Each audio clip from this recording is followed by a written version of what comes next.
Imagine walking alone in the woods. The trees are towering, the air is still, and then you hear it, a low, guttural howl that stops you dead in your tracks.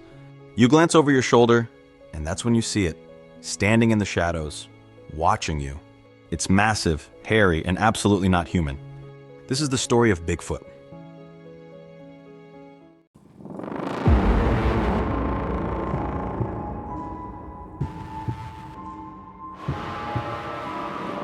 For centuries, people across the world have told stories of massive, hairy, human-like creatures living in the wilderness.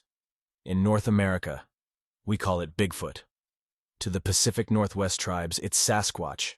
In Florida, it's the skunk ape. And in the Himalayas, it's known as the Yeti. Different names, same terrifying idea. Bigfoot, Sasquatch, the legend of a massive, hairy creature that walks on two legs and roams the dense forests of North America has been around for centuries. Indigenous tribes of the Pacific Northwest were the first to tell stories about this creature, describing it as a guardian of the wilderness, half animal, half spirit. But to the modern world, Bigfoot is something else entirely. A mystery. Standing between 7 and 10 feet tall, covered in dark fur with a musky odor and glowing eyes, Bigfoot has been described as both elusive and impossibly powerful. The most famous piece of evidence is the 1967 Patterson-Gimlin film, shot in Northern California. Two men captured what appears to be a massive bipedal creature striding through the forest. Skeptics call it a hoax. Believers call it proof. But that's just the tip of the iceberg. Over the years, thousands of people have reported encounters with Bigfoot. Towering figures watching from the tree line, unearthly howls echoing through the night, and footprints, huge, detailed, and too far from civilization to be faked. Skeptics say it's nothing more than a trick of the mind, a misidentified bear, a fabrication. But for the people who've seen it, the fear is very, very real. They talk about being followed in the woods, a smell, rotten, wet, and overwhelming, and a presence so powerful you feel it before you see it. So, what is Bigfoot? An undiscovered species? A relic from the past? Or something supernatural? There are many theories and stories out there. These next ones are truly terrifying. But don't just take my word for it. The stories you're about to hear, they're not from cryptid hunters or conspiracy theorists. These are real people, hikers, hunters, campers, who swear they encountered something out there. Something that isn't supposed to exist.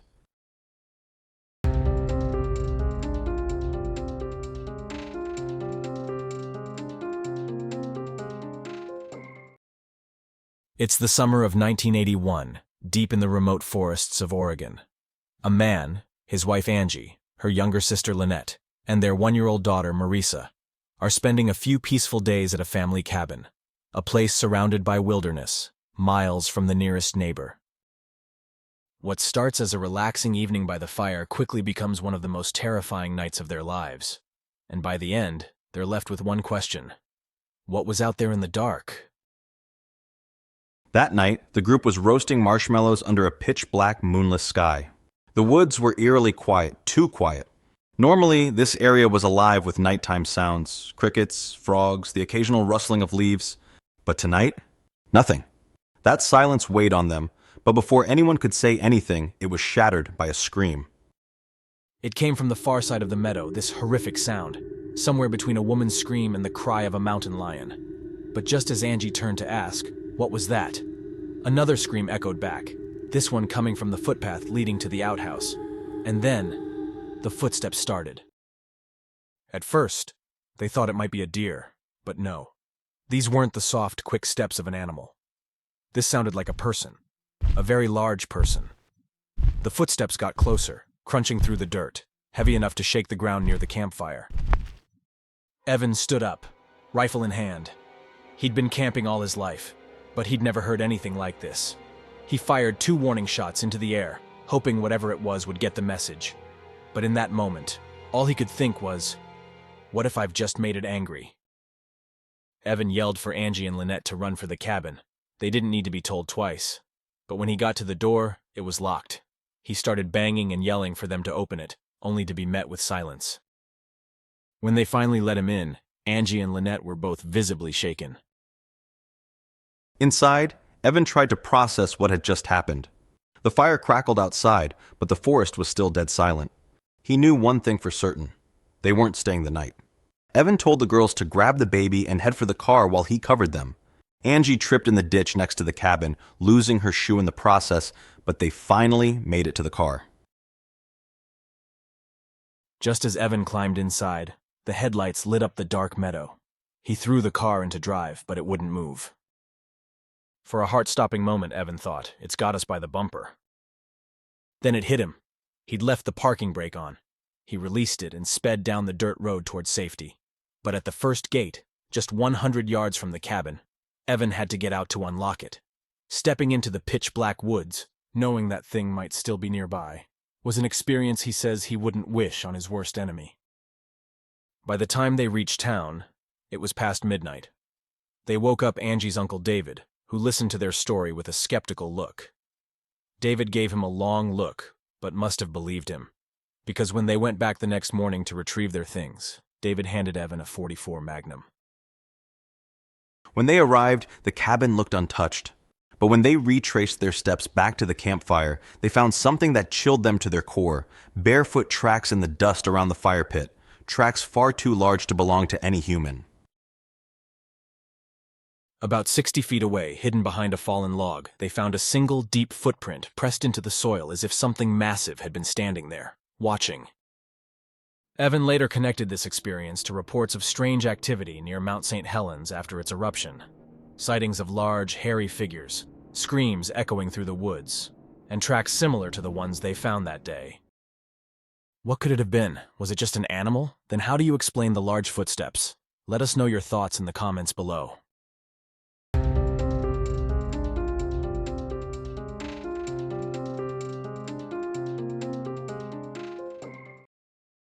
Imagine you're exploring some of the most beautiful, untouched wilderness in Northern California. Towering redwoods, crystal clear rivers, and the kind of solitude that feels both peaceful and unsettling. For one solo traveler, that solitude turned into something else entirely. 2 nights, 2 different locations, and 2 encounters with something they still can't explain. It was August, and she had been traveling alone across the United States.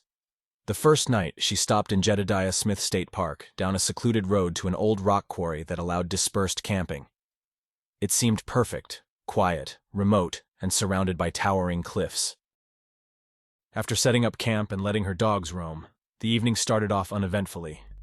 But as she sat down for dinner, she noticed something strange, a deep, low humming sound.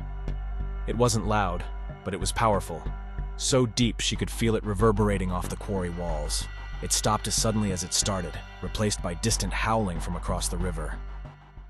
As the howling continued, she decided to call it a night.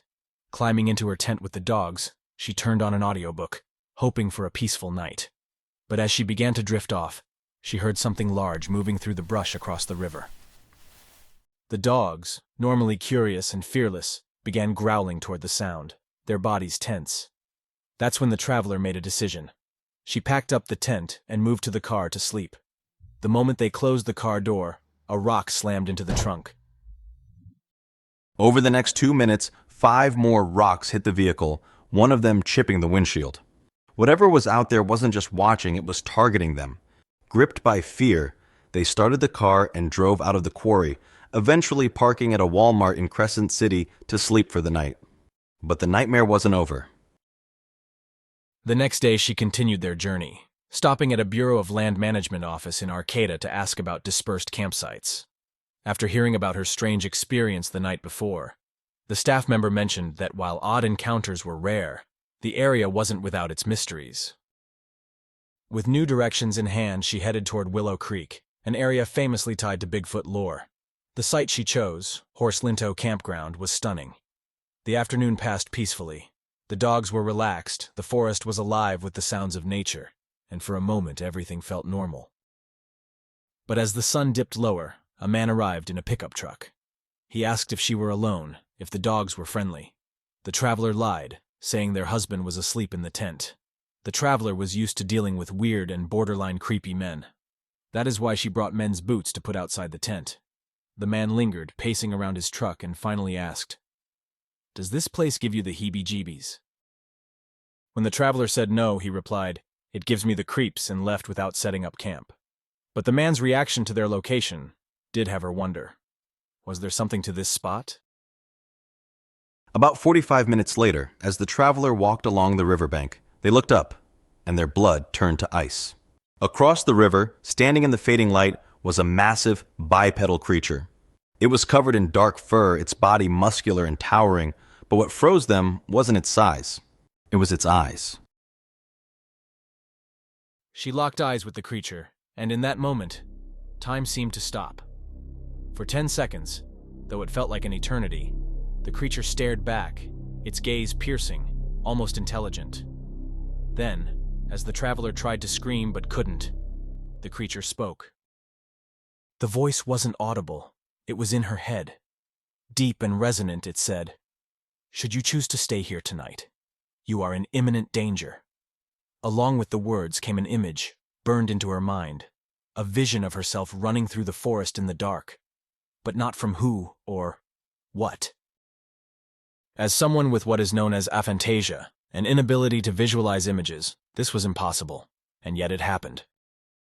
Panicked, she scrambled to get the dogs into the car, ripped the tent from the stakes, and sped away from the campground. She didn't stop until they reached Willow Creek. Even as she drove, she couldn't shake the feeling that the creature wasn't a threat, but a warning, protecting her from something far worse. 2 nights, 2 encounters, 2 warnings. What was out there, in those Northern California forests? Why did it warn them, and from who or what? Was it Bigfoot, or was it something else entirely? Let us know your thoughts in the comments below.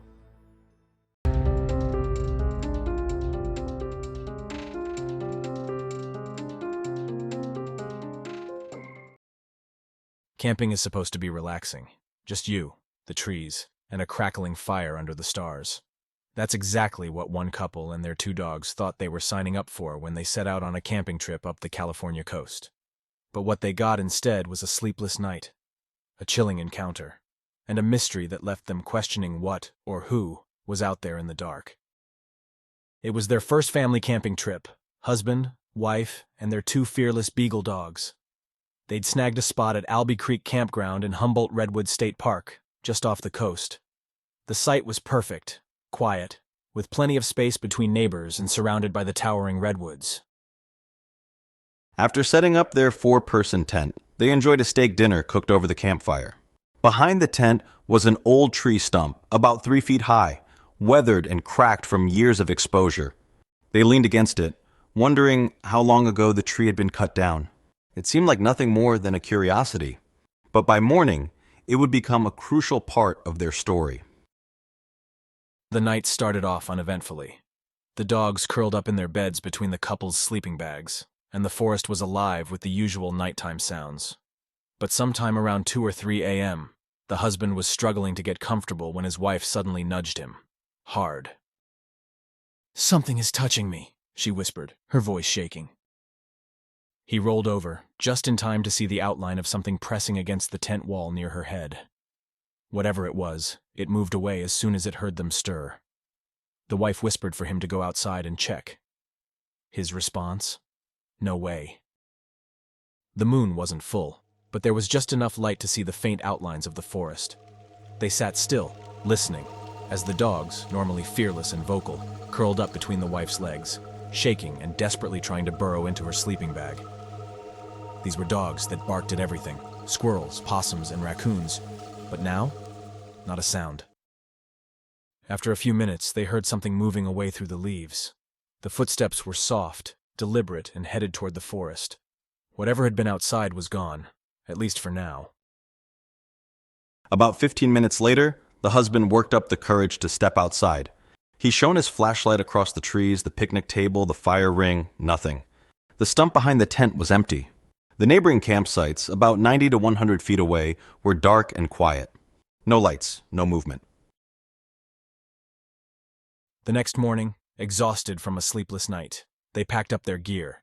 They searched for tracks or signs of what might have been outside the tent, but the ground was hard-packed dirt, and there were no impressions to be found.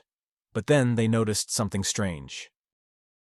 On the stump behind the tent, where nothing had been the night before, were several small, polished river rocks.